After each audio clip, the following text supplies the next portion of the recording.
Well folks, a huge welcome. I'm really excited about this tutorial. So I've obviously been promising this tutorial for the last month, but here we are. A massive welcome to you all. As you're coming in, if you're here live, just let me know on the chat. I'll keep an eye on the chat as we go through, but let me know where you're coming in from. And I see lots of guys coming in here from Germany, Oregon, New Hampshire, where else? Scotland, Canada, all over. Hope you're all well. Paolo there coming in from the UK, but originally from Portugal. Buenos dias. I'm not sure if that's that's probably Spanish, so my apologies, but I'll stick to drumming, eh? So really excited about today's session, guys. So going to be focusing on how to increase your hand speed. I'm going to show you some tips on what to do and what not to do. I'm also going to share where I went wrong and a piece of information that I was given from a teacher who was very well-meaning, but sent me off on the wrong track. So I'm going to talk about how to do it sustainably, how to measure your hand speed, and a few little insights on how to do it. And as those of you who know, have worked with me before, I like to talk about the technique, the detail, how we do it physically. So this morning or this evening, wherever you happen to be, and if you're on replay, hello to you as well, we're going to focus on building that hand speed. And if you're here live, it's coming up to Christmas, so we're going to be focusing on something you can work on over Christmas. Towards the end of our session, I'm going to be giving away something for you all here that are live as well. And if you're on replay, you're on YouTube, guys, comment below where you're coming in from and how long you've been drumming. I always like to keep an eye on who's checking out the videos and who's really getting the most out of them. And if you've got something amazing from today's video by the end, let me know what it was you took away. So comment on the chat there or in the comments below. Who wants to increase their hand speed? Comment yes or me if you want to increase that hand speed. I'm going to show you some techniques. And while you're here, guys, do me a massive favor. As you know, this is a free tutorial, but I'd love you to do something for me. Just click subscribe on the YouTube channel here. And there's a little bell. If you click that as well, that means you'll get a notification every time I put out a new video. And as you guys know, I put out a lot of videos. I've also put out some incredible interviews with the top pipers and drummers around the world. So hit that little button as well. It would be great to welcome you. And if you've subscribed already, thank you so much. Great to see you returning. I'm just going to keep a wee eye here on the chat for a second before we kick into it. So Tommy Nielsen coming in from Denmark. Hello, Tommy. Todd Harris, great to see you again. Todd coming in there from Oregon. Oregon, by the way, for those of you who like beer, Oregon is almost like the capital of the world for microbreweries. When I enjoyed beer, I used to spend a bit of time in Oregon. Massive welcome to Greg McDonald, a great friend coming in there from Seattle, leading drummer of the Keith Highlanders. Stephanie Bean coming in from the East Coast. Tim Jefferson from Seattle, great to welcome you, buddy. Jero coming in from South Africa. Hope all's well down there, my friend. So really great to see you all, guys. We're going to get the sticks in hand, so if you've got your sticks handy, get them out, and let's get into it. And if you know of a friend who might enjoy this, guys, after we're done, if you're here live, share the link to them and they can check it out on replay. But if you've got questions as we're here live, this is your opportunity to ask them, pop them in here. I will keep a bit of an eye on them. So please just keep a wee eye on and away we go. So let's look at what we do here with singles, do's and don'ts. So first of all, I'm going to explain to you, a lot of you will be familiar with Pareto's principle. Right, so Pareto's principle is the 80-20 rule, essentially, right? So with the 80-20 rule, if you think about drumming, there's going to be, what we do as drummers, 80% of it's going to be one way, and 20% we're going to be doing it the other way. Now, what am I talking about here? Well, when I was told how to play singles, the whole goal was to play with fingers and thumb. Right, that was the goal, right? Now, that's great and that's valuable. However, 80% of the time, we don't use our fingers solely for singles. 80% of the time, we use our wrist. And why do I say this? Well, one, I've done it myself. Two, I've played in a core of people, many cores of people that do exactly the same thing. Now, they do use finger from time to time, but when you look at the vast majority of players, they're using wrist. I remember a top North American drummer was talking to me about an epic Irish drummer he'd been sitting down with, and he goes, James, he can't even do this. He can't do that. I says, well, he's an epic drummer. He's world class. Yeah, but he just uses his wrists. I was like, listen to the performance. It's epic. Who cares? You know, he's an incredible player. So I want you to think about what you do. And in this session, I want you to think about those stories you've been told around how to play singles. You don't just need to use fingers and thumb.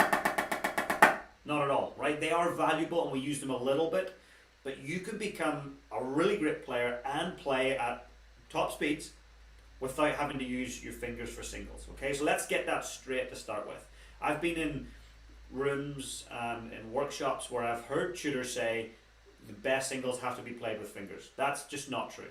And if you go like I've done and you look at the top players, so when I was competing at the World Solos, I'd go and look at the players I'm competing against. I want to see what I have to do here to be in the mix.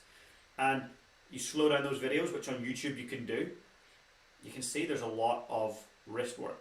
One of the greatest technicians of all time, Andrew Scullion, right? When you watch his videos, there's a lot of strong wrist work. So don't ever write off the whole concept of wrist. So as we go through what we're going to do today, and if you've got your sticks in hand, let's just do it, right? You're here right now, so let's play. But what I want you to think about is that we're going to focus on wrist. This is not called finger speed. So we're not here to increase our finger speed. It's hand speed that we want to focus on.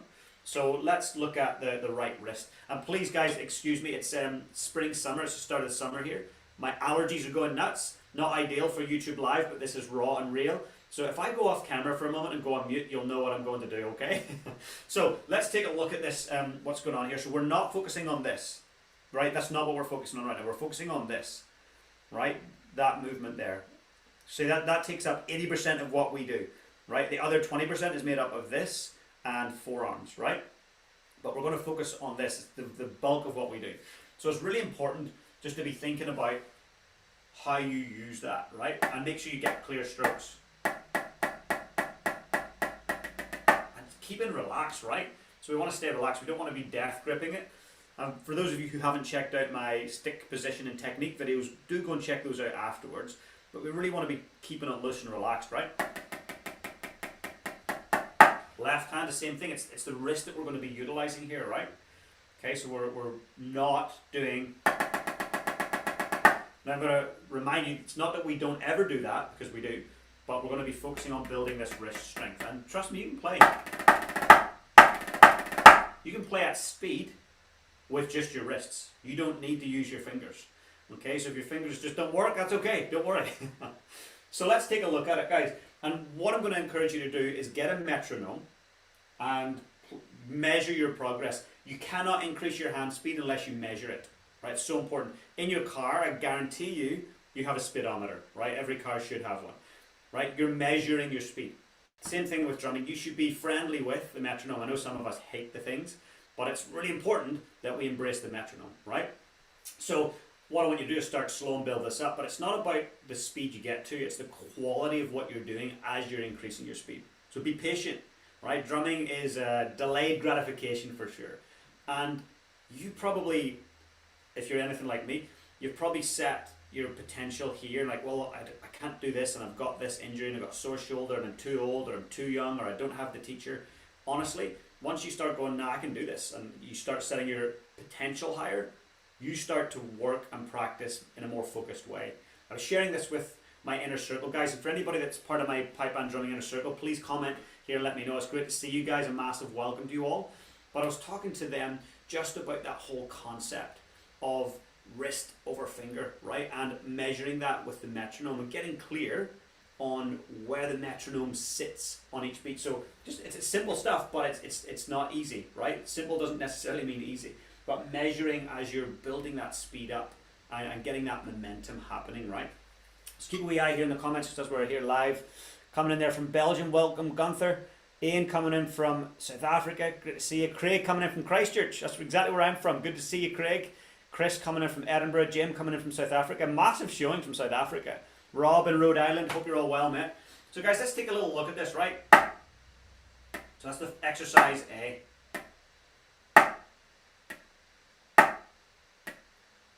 Right, and it's all wrist. It's not forearm, it's just wrist.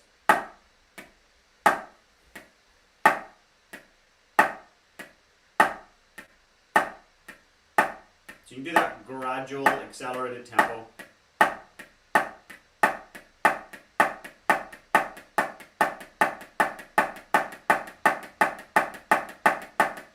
we want to just get confident with that. I'm not over accenting. That's exhausting, right? And it's also going to possibly lead to injury. So we want to stay nice and cool. So obviously I'm exaggerating at the start, big wrist movements. Now, most of you guys will have played a Molar technique, right? Where you do upstroke, downstroke, upstroke. And so I want you to think of that upstroke like a piece of string here, pulling your wrist up, which means the stick strikes the pad on the way up, right? And then string here, pulls it up and down. So upstroke, downstroke. That's going to really help. Where are we going to see that in a score? So what I've done is I've put an arrow down. We fill in between the two rights, we put in two lefts, right? So we get a run of 4. Or left. You're going to see that often, right? Right? Let me know if you've played that in the comments, if you've played something like, right? A lot of little runs of 4 are very common in your marches, your reels, strathspeys as well. So let's take a look at this on the left, right? So again, building that strength on the left. Okay, the reset point. Again, the inner circle members will be very familiar with this terminology that I use, but after you've done an accent or a flam, what's really important is what happens to the stick after. For those of you that are into snooker or pool, when you've got that white ball and you're aiming for the colour, you're not just thinking about that one you're aiming for, you're thinking about setting yourself up for the next one, right? Drumming is no different, I promise you, right? So if I do that, and I don't control the stick afterwards, my hand's up there. Now if I'm doing a run of 5, let's say it's accent into a run of 5, 1, 2, 3, 4, 5, then it's going to be messy. Right, it's going to be really choppy. So getting that stick to be controlled after the accent or after the flam will make a world of difference. So I want you to work on that reset point. You're resetting back to like an inch or a couple inches from the pad. And just build that up.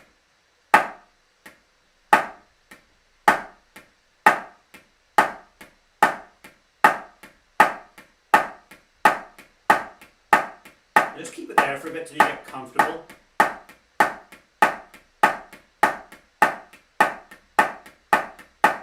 And as we get faster, we get smaller in height, right?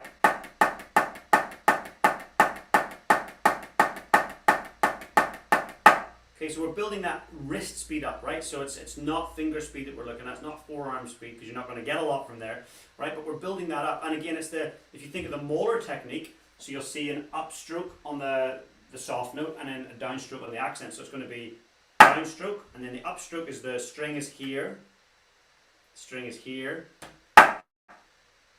string, string. That's a vital element in drumming.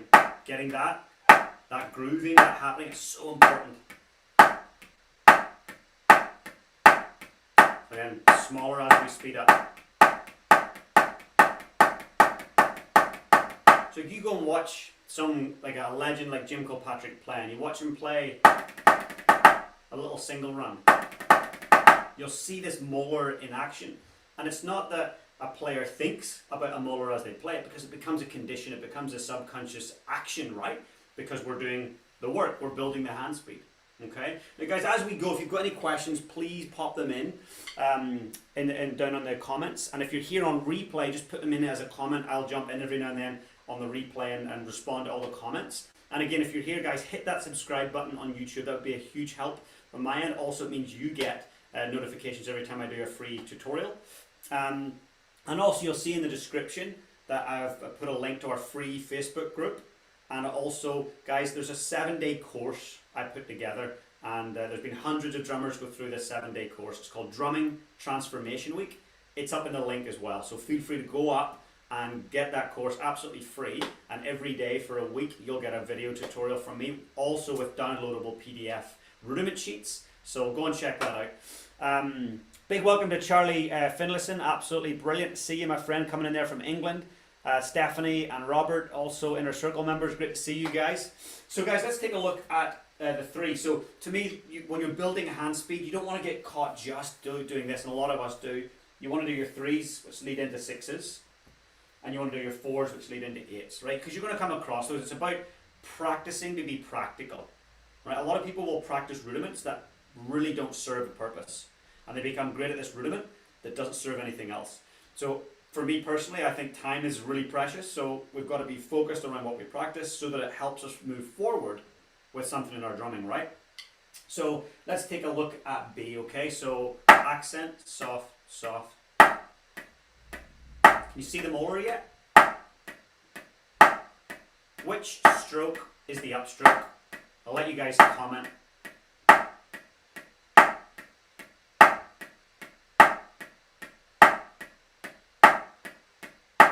Which one do you think is the upstroke and which one do you think is the downstroke?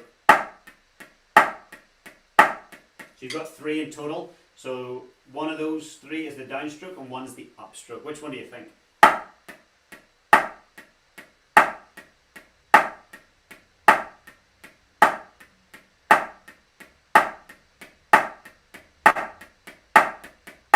Let's build that speed.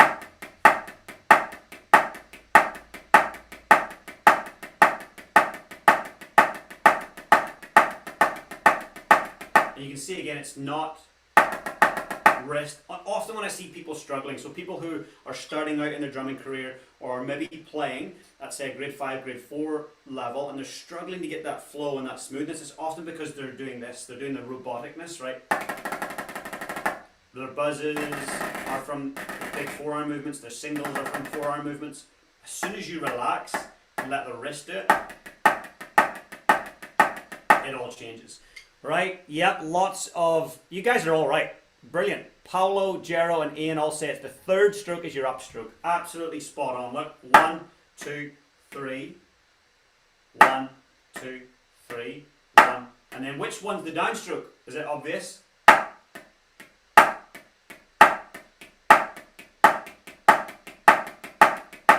Now, let's add in the left strokes in between each, right? So we get...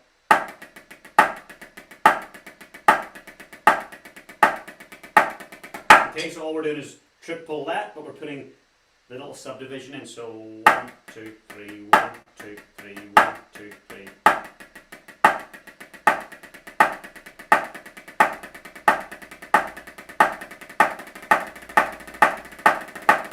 Now for people who say, I can't play fast enough because I can't use my fingers, or I'm not able to keep up because I only use wrist, that's wrong.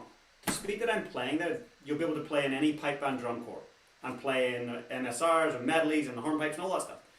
You can do it with wrist alone. Is there benefits to using finger? Yes, for sure. But that's not what this is about. This is about building your confidence. And in fact, when you're using finger, it's a much more finer motor motion, which means under pressure, when the nerves kick in, your physiology responds, your heart rate increases, your blood pressure does funny things, you start to sweat, your mind starts to race.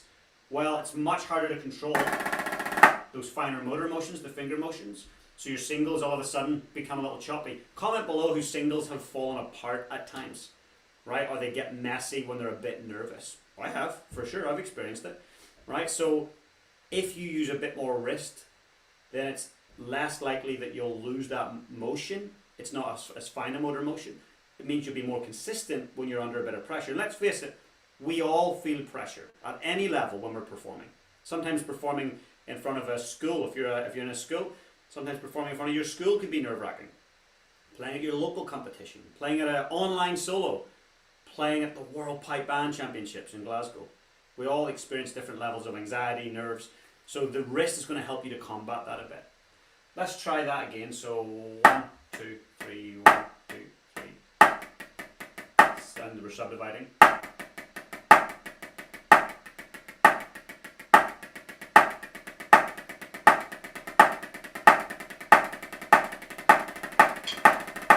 Now, could I move and use thumb? Yes, definitely. Right, but you don't need to. That's all wrist. Am I feeling that I would burn out and tire out? No, it's still relaxed. It's not like that. It's still relaxed. Super important as you're playing through all of this. Stay relaxed. For those of you who've got my books, so the Guide to Pipe Band Drumming, Volume 1 and Volume 2, let me know actually if any of you do have it. I hope you're enjoying them if you do, but a couple of pages for you to go to. Volume 2, page 65 to 69, there's a ton of exercises in there that will lead on from this quite naturally and be a nice kind of next step up. So yeah, page 65 to 69 in Volume 2. And guys, if you don't have my book and you'd like to check it out, again, go up to the description and there's a link to all of my courses and my books. You just go and check them out. And guys, if you're liking this video so far, do me a favour, hit the like button, that'd be much appreciated. I'll just check the comments here again. Ange says, too much dialogue for me before we get going. I hear you, I'm Irish and I talk. But that's good, there's important things I've got to say. Competitions I hardly use finger technique just because I know I'm getting nervous. There you go. Brilliant, I love it. Let's take a look at the fours, okay?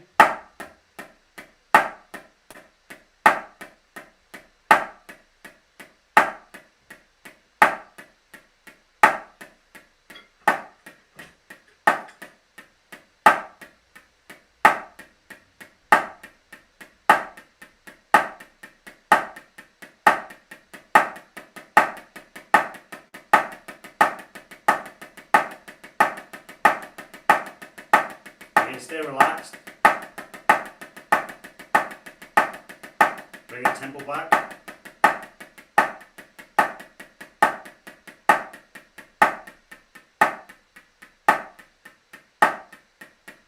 Back up again.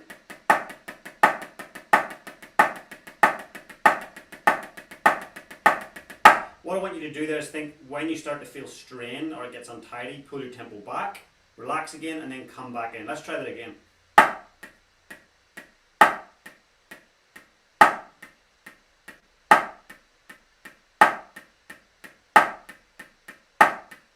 I'll do it from the angle as well so you can see kind of, you can see that movement.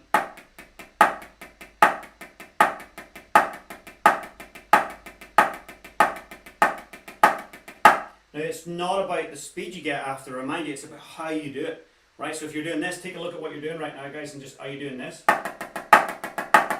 You're using a lot of forearm, or are you doing this? That's not your wrist, that's all finger work, okay? Super important. Let's try this on the left.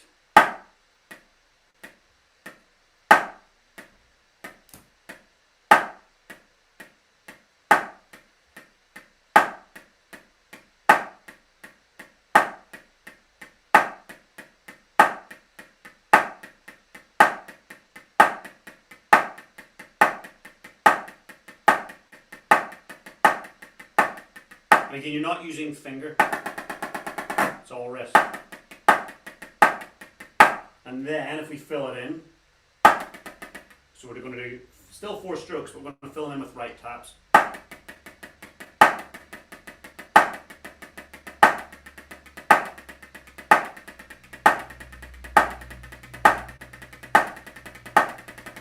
On the right, take the left away. Back to that, right?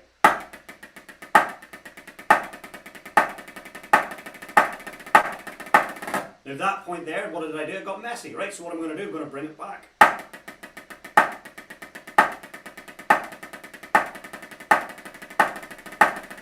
Until I can bring it up and get it right. Now that's why I look at drumming as being, it's an art of mastery. You're never the finished product. You're always working on the simple stuff. You're always refining, always getting it better. No matter who I've sat down and played with or played against, it's always been basic rudiments that we've focused on. Now for those of you who do have volume 2, let's take a quick look. So page 69 would be the page to look at for sure. Old school warm-ups, right? So a little exercise, we'll try the second line there. So for those of you who don't have it, try and follow along anyway. So second line is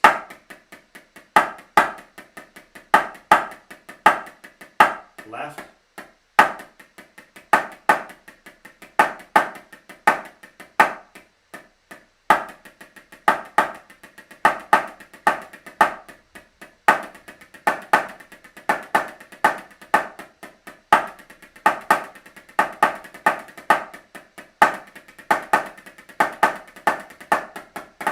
okay, so these little exercises, I would encourage you guys, do yourself a favour over Christmas and have fun going through this. It starts pretty simple, it gets pretty tricky towards the end here. But it's about how you're doing it, it's about the clarity of the sound that you're creating. It's incredibly important. Now guys, any questions? Anybody got any questions there while you're here? Robert says, always working on your books. I'm glad you're enjoying them, Robert. Stuart Roxburgh says, got both books, a must have for any drummer. Thanks, man. I really appreciate that. Thank you. So I want you to think about building that speed on the hand. And the other thing to think about, guys, is are you balanced left to right? Let me know, guys, in the comments, which hand is stronger for you, your right hand or your left hand? Okay, I'd encourage you just to be doing non-accented wrist strokes. I'll do it from an angle so you can see what the wrist is doing.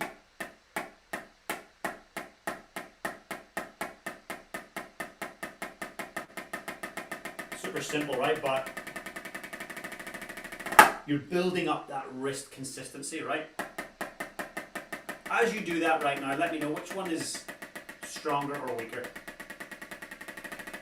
Which one for you do you feel that you're out of balance, or you're overdoing it or underdoing it? Let's take a look at where your hand speed is going to be important. It might be in a Strasbourg.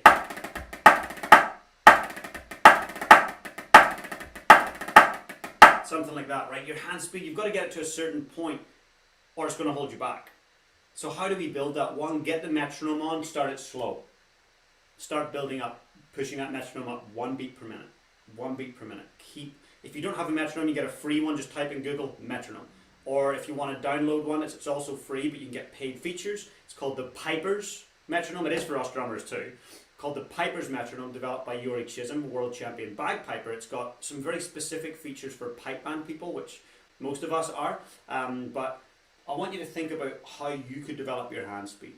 So Charles says that his left hand is much weaker.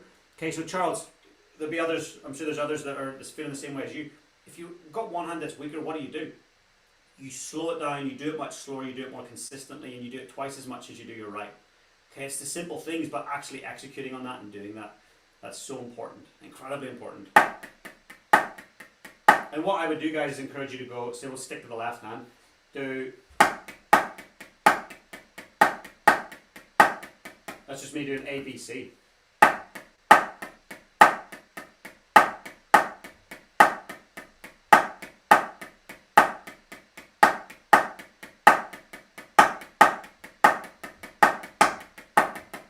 Okay, so you combine them all, so it starts to become a little more complex, and there's a little bit more flow happening in it. Paolo says the right is definitely the dominant one after just being diagnosed with cubital tunnel syndrome, which must be similar to carpal tunnel. Maybe that's the new word for it. I'm going to dive into this. Good man, glad to hear it. Gerald says, so when you teach, do you start off with wrist control and allow your pupils to naturally discover the finer finger control? Great question, Gerald. Epic question. So this is a great, if you're starting off, what do you start with? So I've been teaching for over 20 years, all over the world. I taught at a private school for about 15 years. And what I always start with is let's get the wrist moving, right? Let's not focus on this. In the first year or so, most of my students don't even see that, right? It's just, let's get this stuff happening. Clear, concise notes, building speed with wrist. Yeah, so Gerald, great questions. Focus on getting the wrist moving. And I've done this before, trial and error, right? You teach people to use the fingers first. When they go to do an accent, they do this. It's just a mess, right? So encourage them to develop the wrist first, and then add in the finger when they're ready. And as I say, it's going to be a sprinkling of finger work. It's not going to be lots. It's not going to be 30, 40, 50%. It's going to be 5, 10, 15% of what we do, right? So guys, I hope that tutorial was helpful for you. A little bit of a help in terms of leveling up with your wrist speed, not your finger speed. I'll do another session on finger speed. But this is where the bulk of what we do comes from. So if you've liked it, guys, this session, please like the video, subscribe on YouTube, and go up above and you can check out that free 7-day course. It's called Drumming Transformation Week. It gets emailed to you once a day, and it's incredible. There's downloadable PDFs and everything. And come and join us in our Facebook group. I know lots of you are already in the Facebook group, so it's great to see you here. And for those of you who are part of my Pipe Band Drumming Inner Circle, it's so good to see you. It's the week of Christmas. I'll be seeing you twice this week, once for practical and once for a Christmas Q&A. So really excited for that. But I want to thank you all for showing up with your drumsticks in hand. Anything that you want some support with, put it in the comments or put it in the chat there. Let me know. I'm always happy to support and help. But have an amazing Christmas. Do look after yourselves. And one thing, keep the drumsticks moving over Christmas. It's an excuse to break from school and work. But hey, it's also an excuse to drum a lot more, isn't it? So take great care of yourselves, guys. And I really appreciate all the great comments coming in there and people from all over the world, 3 or 4 continents worth. And amazing to see you all. So have a great day. Thanks for tuning in. And if you thought this video was great, share it with a friend. I'd really love that. It's about spreading the word, helping people, and spreading resources. So take good care, and I look forward to seeing you guys in the new year. I'll be doing another free tutorial sometime in January, so feel free to come